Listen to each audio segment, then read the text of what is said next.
Olá, mulher linda, sábia e que edifica o lar. Eu sou Eliane Cristine e estamos lendo o livro Levante-se e Ore, de Sheila Walsh. Essa leitura foi autorizada. Para a aquisição do livro, entre em contato com a editora Thomas Nelson ou com a Livrarias Família Cristã. O que a Bíblia realmente diz sobre oração? Áudio 3. Pai, eu oro pela amiga que me ouve, que ela possa se levantar e orar, abrir seu coração e se derramar em sua presença. Que ela fique neste lugar de oração até ouvir as batidas do teu coração e ouvir seu propósito para a vida dela. Eu oro em nome de Jesus. Amém. Crer. Com certeza, as palavras de Jesus registradas em Mateus capítulo 21, versos 22, causaram muita confusão entre os discípulos. Tudo o que pedirem em oração, se crerem, vocês receberão. Tudo abrange muitas coisas. Talvez você tenha sido exposta a um ensinamento sobre prosperidade que parece defender o fato de que se você consegue pronunciar, pode reivindicar. Essa teologia não é o entendimento exato do que a Bíblia ensina. O ensino equivocado sobre a prosperidade faz uso da maravilhosa verdade de que o nosso Pai é o Rei dos Reis e a reduz à conclusão de que, sendo assim, todos nós deveríamos viver como reis nesta terra. Por exemplo, eu estava trocando de canais na TV certa noite e me deparei com um talk show sobre religião. 3 universitários eram entrevistados acerca de sua fé. Uma menina segurava a foto de uma Mercedes vermelha conversível e anunciou orgulhosamente que era aquilo que ela acreditava, como se fosse aquilo que Jesus tinha em mente para ela.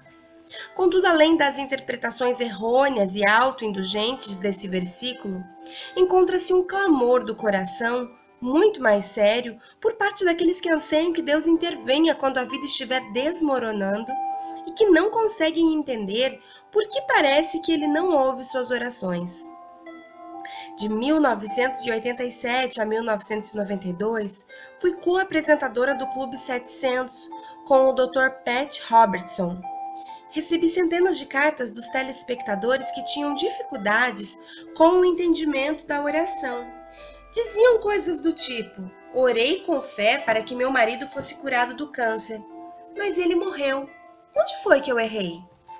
Ofertei incessantemente para a igreja e para esse ministério, crendo em um milagre nas minhas próprias finanças, mas ainda estou cheia de dívidas. O que é que estou fazendo de errado? Mantive-me pura e orei, crendo que Deus me traria um marido e continuo sozinha. Por que Deus não está honrando as minhas orações? Testemunhei esse tormento na vida de várias outras pessoas. Muitas achavam que estavam fazendo algo errado e que, se pudessem simplesmente descobrir qual era a chave, a situação seria diferente. Você pode imaginar a agonia de acreditar que seu filho ou seu marido não teriam morrido se você de alguma forma tivesse resolvido o quebra-cabeças a tempo? Ou a dor da mulher que está em casa sozinha se perguntando onde está sua alma gêmea, enquanto vê os anos passarem, levando com ele sua capacidade de ser mãe. A essas situações, acrescente a agonia do silêncio. Se você acredita que de algum modo a realidade que está vivendo, seja ela qual for, é culpa sua, com quem você ousa falar? Como pode dizer essas coisas em voz alta e se arriscar a ver a reprovação nos olhos de outras pessoas? Creio que esse versículo deixou muitas pessoas sozinhas e perdidas. E para ser sincera, não existe uma resposta fácil. Mas creio que parte do problema seja a nossa tendência de focar apenas em uma parte do versículo. Queremos ouvir tudo sobre receber. O que você vai fazer por mim, Deus? Por que você não me deu o que eu pedi? E nada sobre crer. Deus, creio em Ti totalmente e sei que Tu me amas e hoje isso é tudo o que importa. Deus tem e sempre terá o melhor para você. Assim como nossos filhos olham para nós com fé, sabendo que o amamos e que cuidaremos deles, precisamos fazer o mesmo com o nosso Pai Celestial. Não estou dizendo que isso sempre será fácil. Podemos ter vontade de bater os pés ou de chorar no travesseiro, mas precisamos confiar que Deus um dia esclarecerá todas as coisas. Em nome de Jesus. No Evangelho de João, no capítulo 14, versículo 13, lemos que todas as orações que fizemos em nome de Jesus serão atendidas para que Deus Pai seja glorificado. Esse é um presente incrível. Entretanto, a autoridade que nos foi dada pode ser algo perigoso. Acho que é fácil acrescentar em nome de Jesus amém no final das nossas orações, sem pensar em todas as implicações do que isso significa. Ir a algum lugar em nome de alguém significa que você representa essa pessoa. Você recebeu a autoridade para falar por ela. Por exemplo, quando os policiais ou agentes do FBI se apresentam na casa de alguém, eles se identificam para mostrar que têm a autoridade da instituição que representam e que está por trás deles. Do mesmo modo, quando dizemos em nome de Jesus, estamos dizendo que estamos a serviço do Rei. Entender esse princípio me ajudou não apenas a ser ousada na oração, mas também tomar cuidado para que os meus pedidos estejam em consonância com o caráter de Cristo. Tenho um novo senso da grande honra que é ser capaz de ir a Deus em nome do seu Filho e vou me esforçar para não abusar desse privilégio, de acordo com a vontade do Pai. Na primeira carta de João, o apóstolo esclarece que devemos pedir de acordo com a vontade do Pai. E ele nos ouvirá, capítulo 5, versículo 14. O que exatamente isso significa? Como deixar de substituir os desejos dele pelos nossos?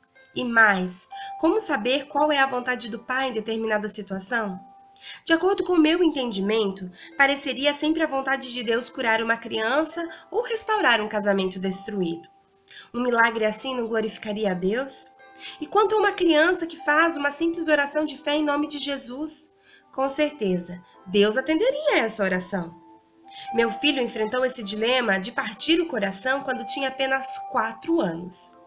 Meu sogro, William, morou conosco por 2 anos depois da morte de sua mulher, Eleanor. Tê-lo em nossa casa foi um presente maravilhoso para todos nós, mas principalmente para Christian. Ele amava demais o seu vovô e eles se divertiam muito juntos. Certa noite, quando meu marido, Barry, estava na Flórida, William teve um ataque cardíaco e caiu no banheiro. Christian e eu ficamos sentados ao lado dele até os paramédicos chegarem. Ele ainda respirava quando o colocaram na ambulância, mas seus lábios estavam muito azulados. Christian e eu seguimos a ambulância até o hospital. Quando chegamos, o médico informou-nos que William não sobrevivera à viagem. Christian ficou em silêncio na volta para casa. Tudo o que ele disse naquela noite foi: "Vou sentir falta do meu vovô." Ele sofreu visivelmente por semanas. E então um dia eu percebi uma sombra de ira cruzar o seu rosto quando ele expulsou nossa gata, Lily, do sofá. Sugeri que fôssemos dar uma volta e lhe perguntei se ele estava zangado com a sua sinceridade de sempre. Ele me respondeu que sim. "Você disse, mamãe, que Jesus ouve as nossas orações e as atende." Bem, eu pedi a Deus para não levar o meu vovô, e ele o levou assim mesmo. Então, de que adianta? Senti a dor de meu filho. Alguns cristãos que não tenham pensado isso, quando parecia que o céu estava em silêncio diante dos seus clamores. Na sua tenridade, meu filho teve de experimentar o que significa orar, de acordo com a vontade do Pai, quer ele ou eu entendesse isso ou não. Obviamente, há muito mais referente a essa coisa chamada oração, do que sabemos atualmente. Embora você e eu estejamos reunindo informações sobre a oração ao longo dos nossos dias, nossas vidas são apenas uma partícula no tempo do plano de Deus. Não há como termos a expectativa de entender tudo em nosso tempo limitado aqui na Terra. É claro que isso não nos impede de querermos entender as coisas, não é? Às vezes somos tentadas a pensar que sabemos todas as respostas, ou pelo menos a maioria delas. Tiramos conclusões a partir das nossas percepções limitadas e tentamos nos obrigar, assim como os outros, a acreditar nelas. A irmã da igreja. Se você fosse fã do programa de televisão Saturday Night Live, no fim dos anos 80, certamente se lembraria de uma personagem criada por Dana Kevin. Seu nome era Enid Strick, carinhosamente conhecida como a irmã da igreja.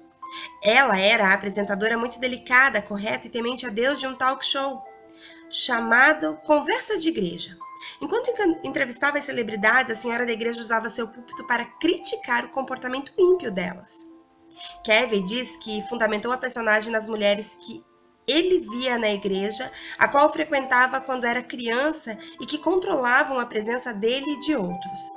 Acho isso muito triste.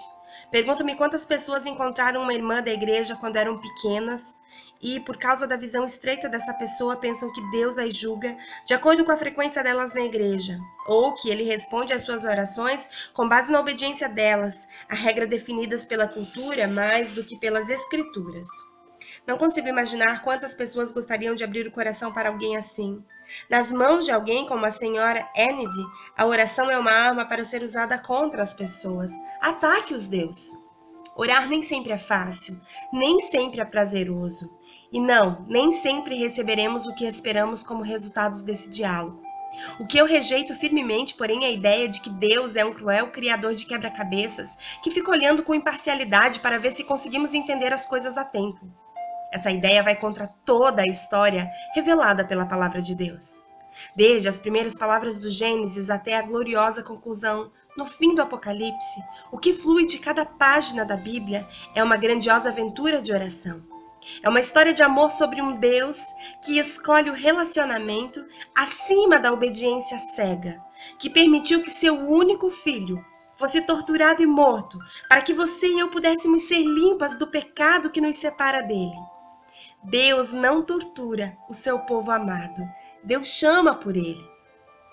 Talvez eu tenha encontrado mais perguntas do que respostas neste primeiro capítulo, mas estou convencida de uma coisa: é importante orarmos. Afinal, Jesus não disse se você orar, mas quando você orar.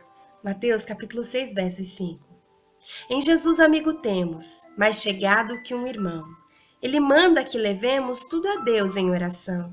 Ó que paz perdemos sempre, ó que dor no coração, só porque não nos levamos tudo a Deus em oração. Temos lidas e pesares e na vida a tentação. Não ficamos sem conforto indo a Cristo em oração. Haverá um outro amigo de tão grande compaixão? Os contritos, Jesus Cristo, sempre atende em oração. E se nós desfalecemos, Cristo estende-nos a mão, pois é sempre a nossa força e refúgio em oração. Se este mundo nos despreza, Cristo é nosso em oração, e em seus braços nos acolhe e nos dá consolação. Joseph Scriven, cantor cristão 155, o grande amigo. Uau! Uau, uau! Glória a Deus! Quantas preciosidades! O fato é que a igreja moderna tem ensinado que tudo que nós pedimos em oração nós vamos receber. Isso é uma grande mentira teológica, é um engano. A grande verdade é que, se você for ler à luz da palavra, é que tudo que nós pedimos, mas que de fato glorifica a Deus, que faz parte da vontade de Deus a respeito da sua vida. Deus não pode dar presentes para filhos que ainda são tão inconsequentes. Lembro de uma história que eu li quando era ainda adolescente, de um menino, uma criança que pedia para o pai um relógio de ouro. E lógico que quando chegou a data do Natal em que o menino ganharia o relógio, ele não ganhou. O menino ficou frustrado porque ele ganhou uma bicicleta. Mas ok, os anos se passaram e quando aquele mesmo menino completou seus 18 anos, o seu papai veio e lhe deu um relógio de ouro. E ele então perguntou: papai, mas eu pedi esse relógio quando eu tinha 12, 13 anos. Por que agora o senhor vem me dar um relógio? E o papai disse para ele: porque com 12, 13 anos, meu filho, você não saberia o valor de um relógio de ouro e nem cuidaria dele como devido. Você não estava preparado para receber.